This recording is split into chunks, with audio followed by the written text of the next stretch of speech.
Bismillahirrahmanirrahim.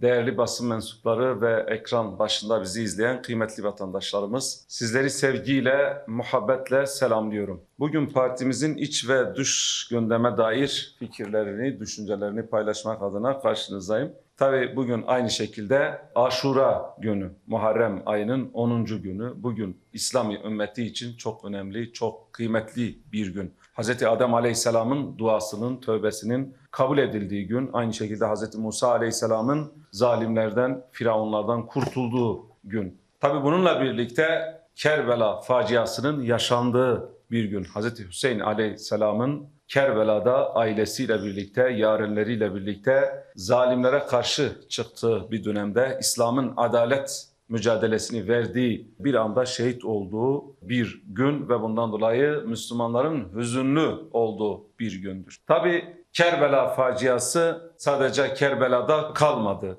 Maalesef biz bu Kerbela faciasından, belki Aşura gününden tam yeteri kadar ders alamadığımızdan dolayı bugün yine yanı başımızda Gazze'de bir Kerbela yaşanıyor. Tıpkı Kerbela'da Ehl-i Beyt'in bir damla suya muhtaç olduğu gibi bugün yine yanı başımızda Gazze'deki Müslüman kardeşlerimiz bir damla suya, bir lokma ekmeğe muhtaçtırlar. Eskiden okurduk Kerbela'da nasıl o mazlumlara, o sabilere, o çocuklara nasıl bir damla su ulaştırılmadı diye yakınırdık. Böyle zalimlik olur mu? Böyle merhametsizlik olur mu? Bunlar insanlığını kaybetmişler miydi? Kalpleri yok muydu diye. Ama maalesef Gazze'de bunu canlı bir şekilde her gün her birimiz ekranlarda Kerbelaları izliyoruz ve yanı başımızda İsmail Haniyeler, Yahya Sinvarlar ve nice mücahitler tıpkı Hazreti Hüseyin gibi şehit oluyor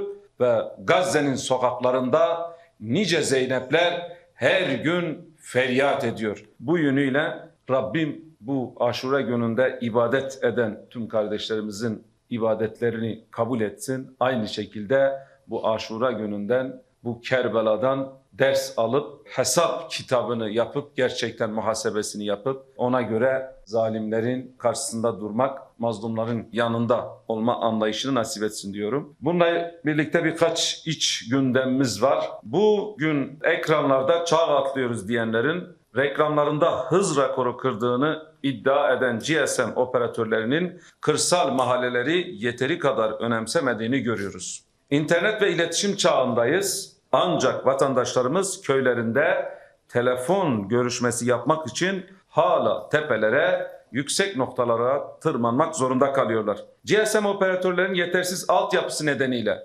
birçok köy ve kırsal mahalle dünyadan kopuk yaşamaktadır.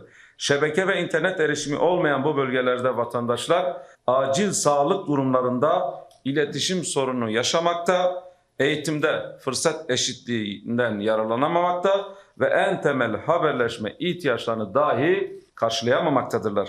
Ay sonu geldiğinde o dev şirketler hiç vermedikleri hizmetin faturasını kuruşu kuruşuna eksisiz şekilde kesiyorlar.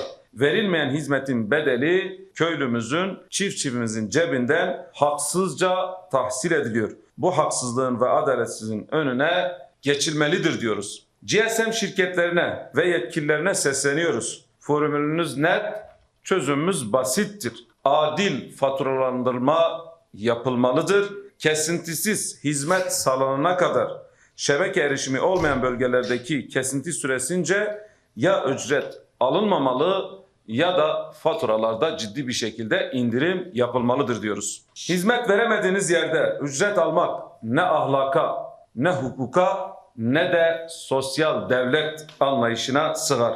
Vatandaş iletişim sorunu yaşarken şirketlerin sadece kar odaklı yaklaşması kabul edilemez. Şehirdeki vatandaş hangi hakka sahipse dağdaki çobanımız da aynı hakka sahiptir diyoruz. İletişim lüks değil, anayasal bir haktır.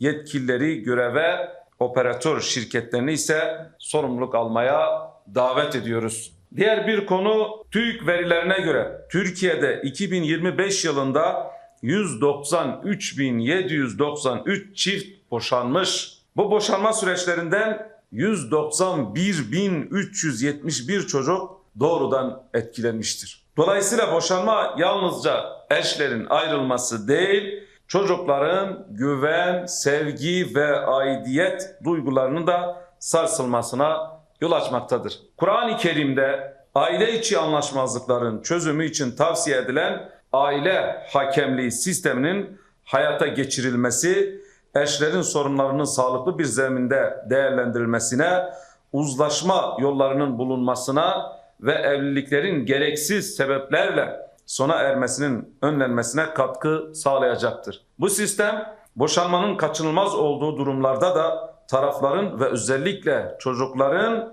süreci en az hasarla atlatmalarına vesile olacaktır. Ailenin korunması, milletin varlığının korunmasıdır. Aile hakemliği sistemi sorun yaşayan aileleri dağıtmaktan koruyan, bu sayede çocukların geleceğinin kararmasını önleyen önemli bir çözüm mekanizmasıdır. Bu bağlamda aile hakemliği sistemi bir an önce hayata geçirilmelidir. Avrupa Parlamentosu Türkiye raporu ile ilgili bir durum var. Onu da arz etmek istiyorum. Avrupa Parlamentosu'nun yayımladığı ve bağlayıcılığı olmayan son Türkiye raporunda yer alan laiklik vurgusu, mutlak butlan tartışmaları ve Adalet Bakanı Akın Gürlek'e yönelik yaptırım çağrıları egemen bir ülkenin dini değerlerini ve kültürel yapısını yok sayan, iç işlerine müdahale niteliği taşıyan hadsiz bir tutumdur.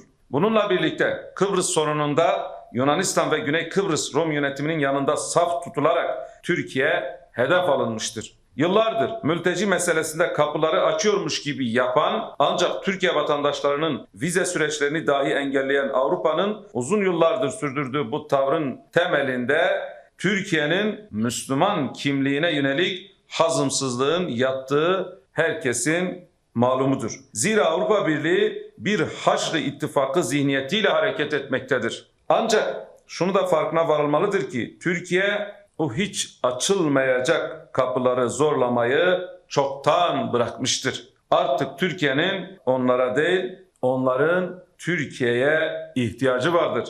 Afganistan'da ve Irak'ta milyonlarca sivil katledenler, Gazze'de soykırım gerçekleştiren Siyonistlere silah satıp arka çıkanlar ve bugün Filistin için eylem yapan vatandaşlarını dahi terörist ilan edip hapse atanlar insan hakları ve hukuk dersi vermeye çalışmaktadır. Batı'nın insan hakları karnesi ortadadır ve bu coğrafyanın onlardan alacak hiçbir ders de yoktur.